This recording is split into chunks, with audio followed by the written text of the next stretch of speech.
this one time I worked at a social club, which was a private members only club. And you had to pay like out the ass monthly just to be able to come in this club and spend your money. Like the only perks that you got of it being of your membership was the fact that you knew all of the members, and you got 50% off of your alcohol. However, we upcharge the alcohol so fucking much that you're truly not getting any kind of a discount at all, like none whatsoever. Um, and I was hired. So when I did the interview for this job, I thought I was interviewing for an event position and I was not looking for a full time position. However, the lady who interviewed me was like, I really like you and I'd really like for you to work the club full time. We want somebody that can do like craft cocktails, do all of the fun things, the flaming drinks and all the stuff, which is right up my alley because, I'd be a classical fucking bitch when it comes to the bar now. Okay. So I went in there and I tried to build this menu. Bitch, when I tell you the lady that they had before had been a fucking manager at Winsel's. Okay, Caitlin, let's go on ahead and talk about Caitlin because fuck that bitch. They had 30 bottles of Malibu rum. Okay, this is a high end members only social club, and they've got 30 bottles of Malibu rum in the back. Jose Cuervo, fucking like, bitch, where is the good label shit? Like, where's the shit that these people are drinking at home? Because I know damn well that these people are not in here paying $45 for a fucking cocktail that has Malibu rum in it. You've lost your fucking mind. Why are we not in here infusing this shit? It was so fucking comical to me that they were like, oh yeah, it's so this, it's so that, it's so held to this high standard. And then I walked into that and I was like, yeah, okay. So I'll start putting in lists for like these high end liquors, the stuff that I know that these people are going to drink. I start calling these brand reps that I know that can get us bottles of shit that these people have probably never gotten to see before, other than at some fucking expensive ass restaurant. But anyways, get their little menu fixed, start their little flaming drinks, do the whole nine for them. And then one of the ladies who owns it, because it was like technically owned by like a group of 13 people, and all of these people are like elite people in Marshall County. And I will not tell you any of their names because these motherfuckers will see the shit out of me, but I will tell you Caitlin's name all fucking day long because that bitch ain't gonna do shit. And I'll also tell you by the end of the time about how they found her slumped the fuck over in the office, not having an overdose. Okay, she was not overdosing, even though that's exactly textbook what it looked like. That's not what was happening. She was having a heart problem, but that's neither here nor there.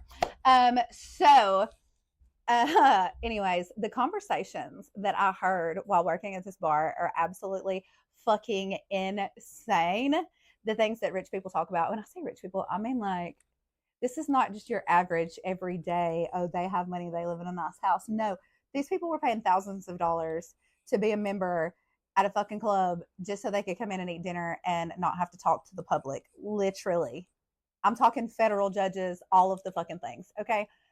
And this one conversation that I heard in particular really just fucking blew my mind. And I was like, I can't wait for the elections to actually see if that happens. So if you don't want Tommy Tuberville to be your governor, bitch, you're shit out of motherfucking luck because they already paid for him to be. And it don't make a fuck what you vote. Tommy Tuberville is going to be your governor. Heard that in a whole conversation with people who were House representatives and all of the things. They tried to pay Nick Saban to do it. And Nick Saban said, I'm not a fucking politician. I won't do it. They offered him like $30 million to get him to run for governor. And he said, fuck y'all. Next choice was Tommy Tuberville. You want to know why? Do you want to know why they were choosing a football coach to do it? Because they think that everybody in Alabama is fucking dumb. And they know that you will vote because you like somebody that is a fucking football coach before you will vote for somebody that's politically fucking correct. So love that for us. Tommy Tuberville will be your next governor. There is no ifs, ands, or buts about it. Don't make a fuck what the votes say. He was already paid to be the governor. And then after learning that, I was like, oh wow, that's really how this works? Wow.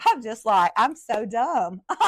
We all are, right? Because who would have thought that they were paying for our governor and that our votes really didn't matter?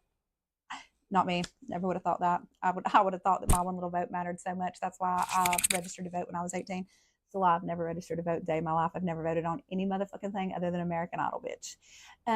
But besides that little fun piece of information that I got to hear there, I also got to talk about, to listen to them to talk about how they launder money, but they don't launder money because it's technically legal, right? And one of the owners of this club, like, listen, all kinds of shit went down. Allegedly, he had an affair with one of his daughter's college roommates, got the girl knocked up, okay, got her pregnant. Him and his wife decided to stay together, and then they just moved to their life after everything came out there, because if I'm not mistaken, I was told that allegedly, okay, the girl announced her pregnancy in church, announced that she was knocked up with the married man's baby in church. So then they moved their whole lives from Marshall County on down to Etowah County and started to build their little life up there just to get away from that. I don't even know what happened. I've never heard anything about that baby being born, none of that at all. Everybody was talking about it. It was real messy, and then it just all went away, just like swept under the rug. Also, same family. There was a member of that family. At first, I was told that it was the club, one of the club owners, but then I found out that it might not have been him. It might have been his brother that was running his company. Anyways, had a title company down in Florida, right? Got caught laundering money, selling trailers that were never built, selling deeds and all of this shit for houses and trailers that never ever existed. And everybody's like, damn, how do they have so much money? That's how, bitch. That's how. So they're all facing charges for that. That was a whole motherfucking thing. That was a whole incident. That was just one of the many things that happened there. But also, the same man, that same family, had all of their children in this club who were all underage, but none of them old enough to drink, okay? And they're drinking all the fucking time. And then I started working there, and I really popped everybody's fucking bubble, because the first day they came up to me with a fucking fake ID, I hit them with the "when's your birthday?" And you can't tell me, bitch, you're not getting any alcohol. You've lost your fucking mind. And do you want to know what? After I say, I'm sorry, I'm not serving you alcohol because you're underage and your fake ID sucks, the parent comes to me and was like, I'll give you $50 to serve them. $50? That fuck, bitch. What the fuck am I supposed to do with $50? That doesn't even pay for me to get my nails done. The fuck? No. And besides that, like, that's not, I'm the one that catches that fine. The fuck? That makes absolutely no sense to me. But they would sit down there and get drunk all night long, and then they would have their children, who had also been getting drunk elsewhere, come pick them up. So insane. Absolutely insane. I can't tell you how many times that man was pulled over and got in a DUI. To the point where all the club is basically just disassembled now. There's like hardly no club left. After I left, everybody just kind of like disintegrated and went their own separate ways, because there was so much fucking drama and so much fucking bullshit going on up there. I went to go pick up my check one day, my last check, my final check. And a bitch was like, I don't have your check because the owner is on vacation. I don't give a motherfuck where he's at. Bitch better have my fucking money. I'm not playing with you. And I was, first of all, I was real nice to her because it is not her fault. I was being very nice. Yes, I was being very direct. I wanted to know who, what, when, where, and why I didn't have my check, and when I was going to get my check. And then as I was walking out the door, she wants to mumble under her breath, "It's not my problem, bitch. Whose problem is it then?" Because see, you just made it a fucking problem. Because you said that, you made it a problem. So whose problem is it? She was like, I guess it's the boss man's. You get on the phone right motherfucking now then, and you call the boss man and you tell him you just made me his motherfucking problem. And if I don't have a fucking paycheck by lunch tomorrow, I promise you I will be sitting in fucking jail by the end of the goddamn afternoon, because I'm gonna fuck everybody's shit up. Everybody's shit up. I don't give a fuck, Keisha. I don't give a fuck if my bond ends up being more than what my paycheck was going to be. I will fucking show you that you should have just gave me my motherfucking check. It would have been so much easier for you to give me my last fucking check than for you not to. Okay, so I leave straight from that motherfucking office, and then I go over to the club, because when I quit the club, I still worked for the restaurant on the other side, because the lady that owned the restaurant on the other side wasn't fucking dumb, and she realized that I was, golden. Okay, so still worked for her, and I walked in that bitch mad as fuck. I was calling everybody that was on the fucking board of that club, talking about, I want my motherfucking money. Y'all all some rich ass motherfuckers going on goddamn $30,000 fucking vacations, bitch, and you owe me $700. I fucking want it, and I want it now. And then nobody would answer the phone for me. And then in walked Caitlin. They sent her in. She was their little manager, their little goon, their little yes girl. Okay, and she's like, looks like a deer in fucking headlights. And I tell her, bitch, I'm telling you right now, somebody better have my. She had my money. I didn't even have to finish my sentence. She had my money. She had my motherfucking check ready. This is the same fucking girl that didn't know how to order liquor or any fucking thing else that they had managing their high end club that literally didn't know anything. A couple of weeks after the same day they didn't give me my check now. I wrote a little something down on a little piece of paper. Don't worry about it. And I set that little piece of paper on fire. Okay. I scared the shit out of the line cook, and he still to this day will 110% tell you that piece of paper just burst into flames in my hand. He is convinced that it just burst into flames, but really I just touched it to the grill. There was a grill, pilot light, touched it to the grill, burnt the paper, held it in my hand until it burnt because it was a small piece of paper. It wasn't no big deal. Anyways, and then after that, they got infested with fleas. The whole restaurant, the whole bar, everything infested with fleas. After they got infested with fleas, they found a raccoon infestation, which was what was causing their flea infestation.